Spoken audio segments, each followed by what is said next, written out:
so that you understand why diacritics are so important in the Arabic language.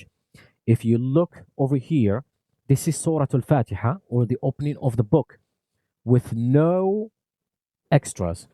It has no dots, it has no tashkil, it has nothing in it, just the script. Bismillah ar-Rahman ar-Rahim. Alhamdulillahi Rabbil Alameen. Ar-Rahman ar-Rahim. Maliki yawmiddin. إياك نعبد وإياك نستعين اهدنا الصراط المستقيم صراط الذين أنعمت عليهم غير المغضوب عليهم ولا الضالين آمين.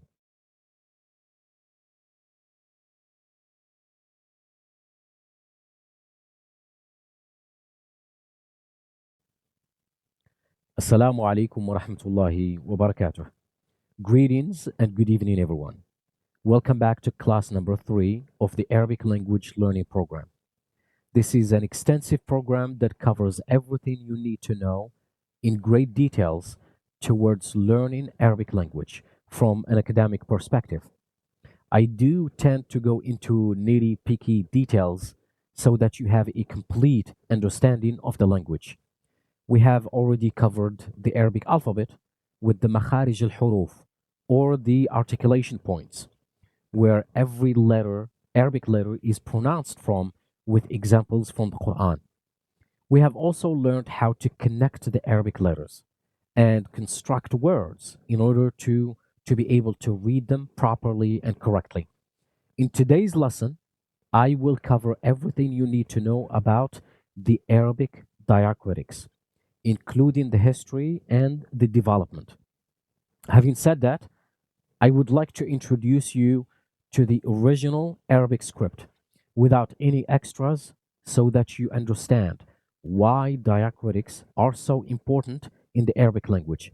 If you look over here, this is Surah Al-Fatiha, or the opening of the book, with no extras. It has no dots, it has no tashkil, it has nothing in it, just the script. Bismillah ar-Rahman ar-Rahim. Alhamdulillahi Rabbil Alameen. Ar-Rahman ar-Rahim. Maliki yawmiddin. إياك نعبد وإياك نستعين اهدنا الصراط المستقيم صراط الذين أنعمت عليهم غير المغضوب عليهم ولا الضالين آمين.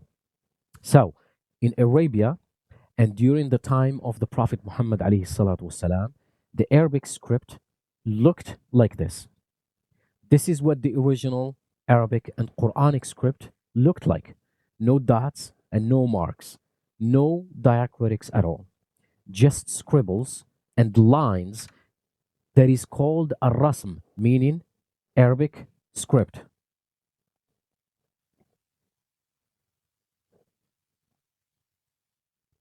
Meaning Arabic script.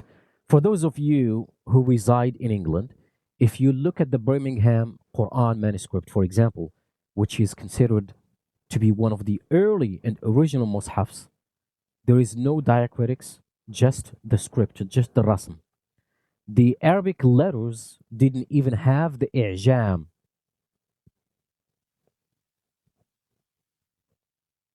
Did not even have the i'jam or dotting, meaning the nuqat.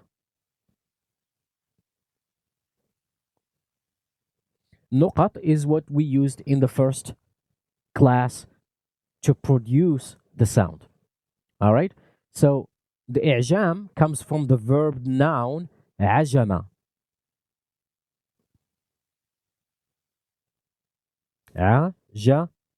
Ajama. All right? What is ajama? Ajama means to rid of the ambiguity of the letters by changing the sound via dotting, like we did in the first class when we added dots to change the sounds of the letters. That's why certain individuals pioneered and developed a system of diacritics so that we have it, so that we can pronounce Arabic letters correctly. We are forever indebted to these scholars radiallahu anhum. Their goal from inventing diacritics was not only to help people know the various sounds and pauses so that a unified reading and understanding could be achieved, but also to accommodate the new changing in the Islamic society at that time. All right, we're going to see some examples that led to the creation of diacritics. All right, we're going to see some examples that led to the creation of diacritics. In Arabic, a simple changing of a sound may change the meaning of a verse upside down. And from one root, many words can be generated. If I say, for example, in English, if I say women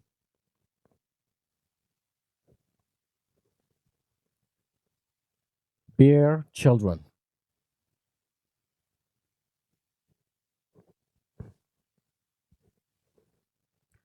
and if I say the man killed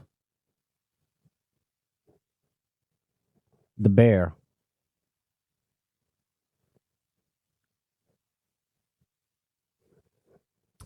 you follow me? If we all agree, then contextually, the first bear, the first bear is a verb meaning to conceive a baby, and the latter is a noun that refers to an animal. Fair enough? Then likewise, the Arabic speaker will realize that ha and ba and ra, we take the dot off, it can give us two meanings. It can give us hibr, which is ink, or khubz, which is bread. But how do I differentiate between them when we take the dots? How do I know? Because they're the same. All right.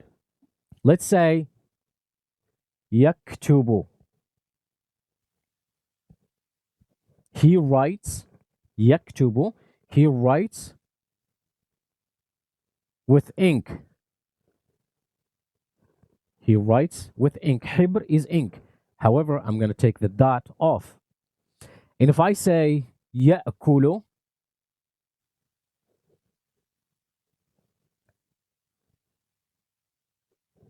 al-khubz, he eats bread. However, I'm going to take the dots. You see where I'm going with this? They're the same. But how do I know? Right?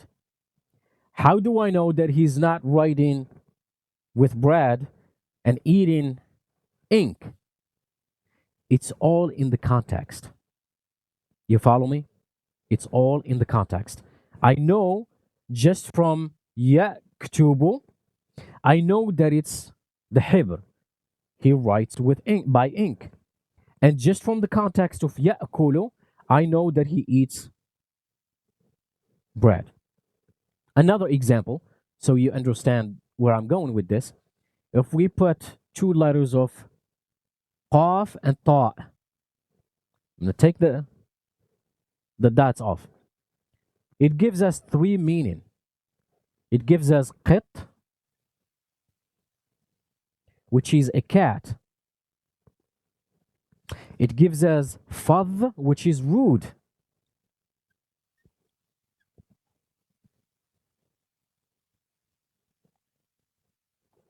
And it gives us another word, which is qadh, to annoy.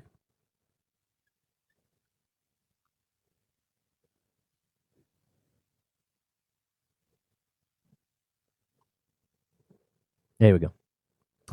And those with adequate knowledge about the Arabic language can easily put the right letter in the right place based on the morphological uniqueness of the language and based on the contextuality of the word.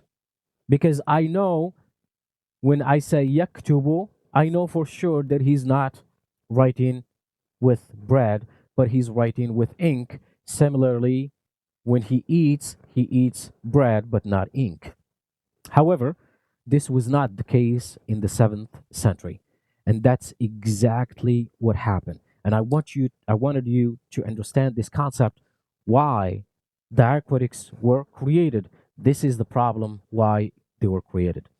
These various readings came to light which distorted the meaning of the Quran. And people started pronouncing words differently, like we have here, right? Therefore, people started eating ink and writing by bread instead of writing by ink and eating bread, because the original Arabic alphabet had no dots or marks at all to differentiate the sounds and the meaning. The original Arabic alphabet also comprised, and this might be new to a lot of people, it comprised only of 17 different letter shapes, instead of the 28 that we have seen in the first class. And I'll show you exactly what I mean by that. So the original 17 Arabic alphabets are Alif, the boat shape. You remember when we talked about the boat shape? And what differentiates between the sound is the dots. Well, we didn't have dots at that point. So it was only one, right? It wasn't three, it was only one.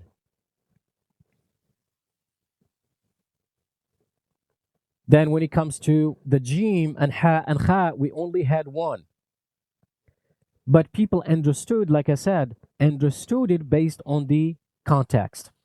Dal, we only had one. We did not have the dal with the dot. Ra and Za, we only had the Ra. Seen, we only had seen. We did not have the sheen with the dots. Sawd and Dod, we only have one.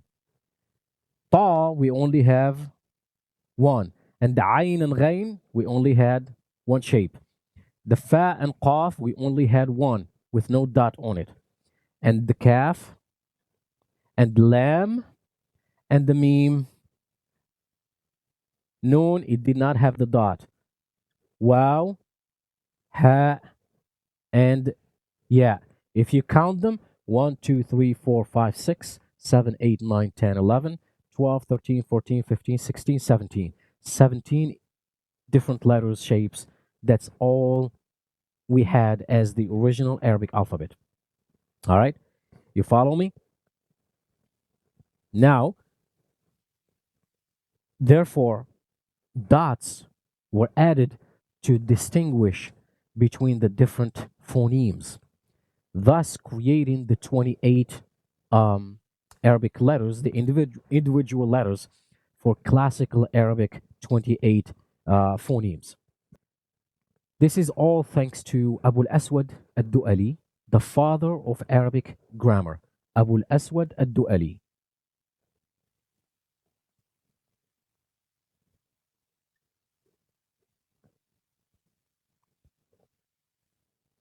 He is the father of Arabic grammar. He's the one that actually invented the dotting or the i'jam.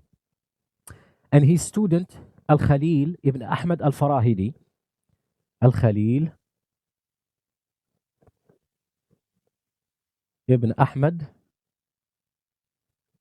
al-Farahidi,